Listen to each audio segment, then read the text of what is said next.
Peristiwa wafatnya Rasulullah adalah salah satu kisah Nabi Muhammad yang paling berkesan bagi umat muslim. Mengapa tidak, sejarah meninggalnya manusia paling agung ini tidak hanya meninggalkan kesan mendalam pada detik-detik wafatnya, tapi juga gejolak politik sebelum pemakaman beliau, serta detail proses pemakamannya yang tak luput dari cerita menarik dan penuh hikmah di dalamnya. Lalu seperti apakah kisahnya? Jazirah Kisah bercerita. Bismillahirrahmanirrahim. Assalamualaikum warahmatullahi wabarakatuh. Saat Rasulullah wafat, kaum Ansar mengunggulkan Sa'ad bin Ubadah di Saqifah atau Hal Bani Sa'idah sebagai pengganti Nabi, sedangkan kaum Muhajirin umumnya mengunggulkan Abu Bakar, Umar bin Khattab, dan Usaid bin Hudair dari Bani Abdul Ashhal.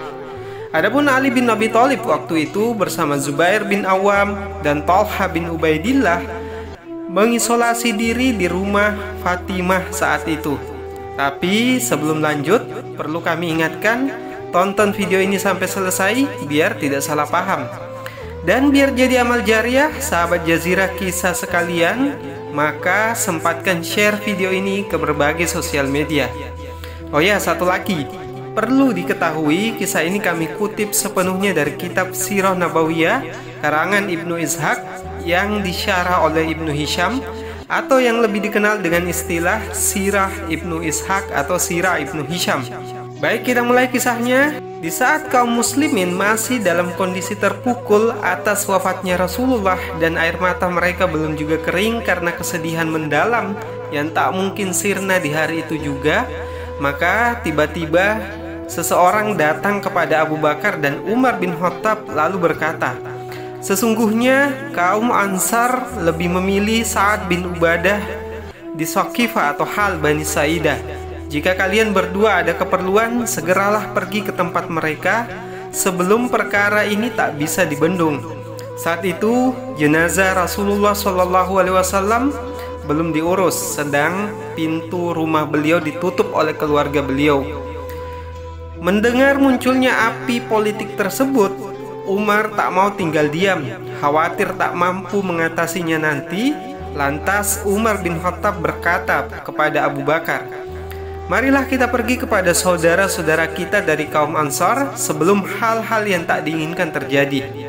Mereka pun berangkat menuju Saqifah atau Hal Bani Sa'idah. Hingga di tengah jalan bertemu dengan dua orang solih, yaitu Waim bin Sa'idah dan Ma'nu bin Adi, warga Bani Al-Ajlan.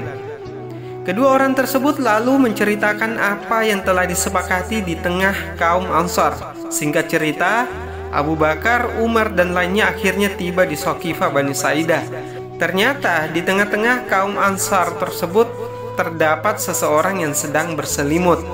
Umar bertanya, "Siapakah orang itu?" Kaum Ansar menjawab, "Dia Sa'ad bin Ubadah." Lalu bertanya lagi, "Kenapa ia mengenakan selimut?" Kaum Ansar menjawab, "Karena ia sedang sakit."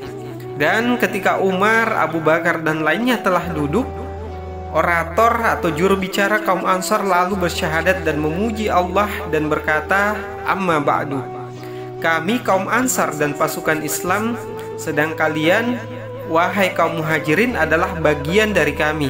Sungguh beberapa orang dari kalian berjalan pelan-pelan, ternyata mereka ingin memutus kami dari asal-usul kami dan merampas perkara ini," maksudnya pengganti Nabi, "sendirian tanpa mengikut sertakan kami."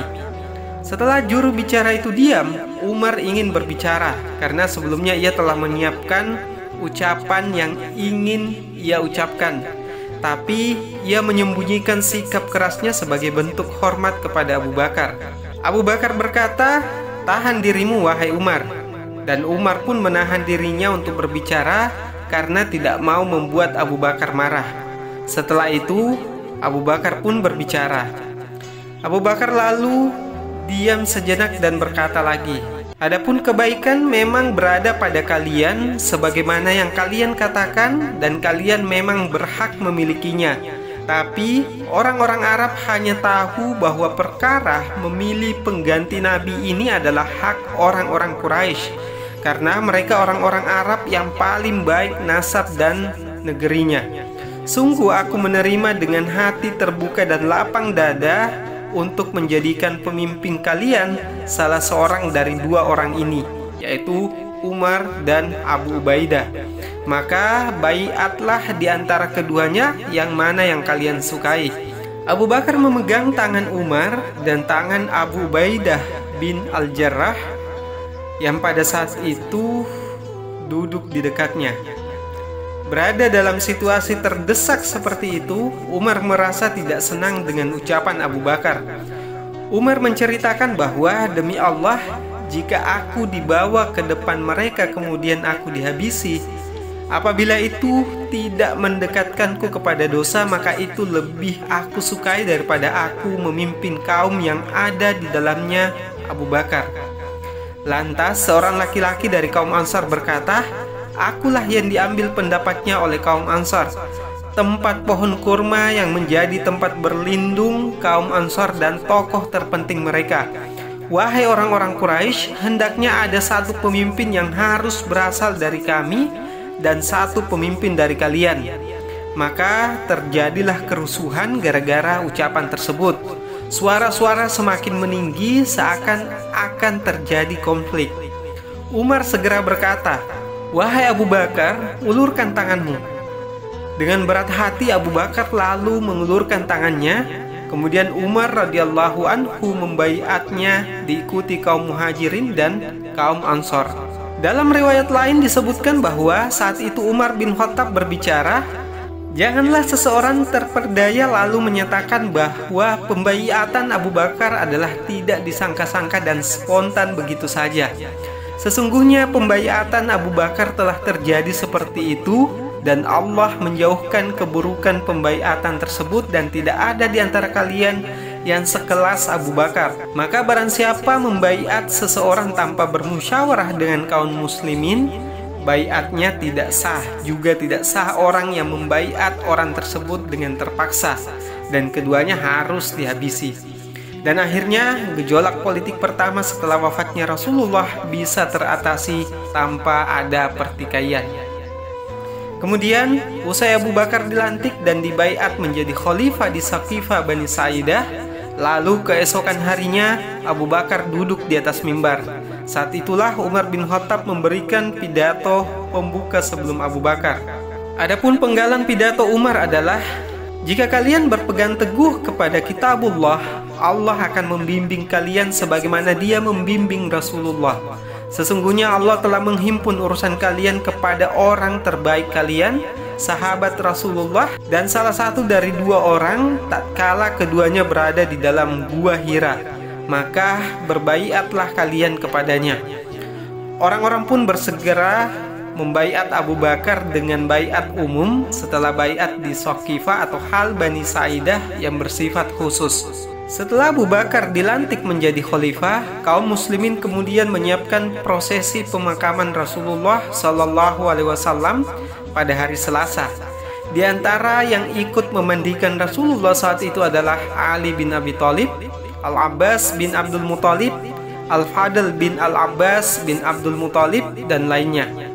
Adapun Aus bin Khawli, salah seorang warga Bani Auf bin Al-Hazraj yang juga ikut serta pada perang Badar, lantas berkata kepada Ali bin Abi Thalib, demi Allah, kami juga berhak terhadap Rasulullah. Aus bin Khawli adalah salah satu sahabat Rasulullah Sallallahu Alaihi Wasallam. Ali bin Abi Thalib lalu berkata kepada Aus bin Khawli, silahkan masuk. Aus bin Khawli lalu masuk, kemudian ia duduk dan mengikuti prosesi pemandian Rasulullah. Ali bin Abi Thalib membaringkan jenazah Rasulullah Shallallahu Alaihi Wasallam ke dadanya, sementara Al-Abbas bin Abdul Muthalib dan Al-Fadl bin Al-Abbas membolak-balik jenazah Rasulullah. Adapun Usama bin Zaid dan Syukran, keduanya mantan budak Rasulullah, menyediakan gayung berisi air, dan proses memandikan jasad Rasulullah pun segera dimulai oleh Ali bin Abi Thalib yang telah ia sandarkan di dadanya. Saat itu Ali bin Abi Thalib berkata, wahai Rasulullah, betapa harum mewanginya engkau semasa hidup dan setelah wafatmu. Tatkala para sahabat hendak memandikan Rasulullah, mereka berbeda pendapat tentang tata cara memandikan jenazah beliau.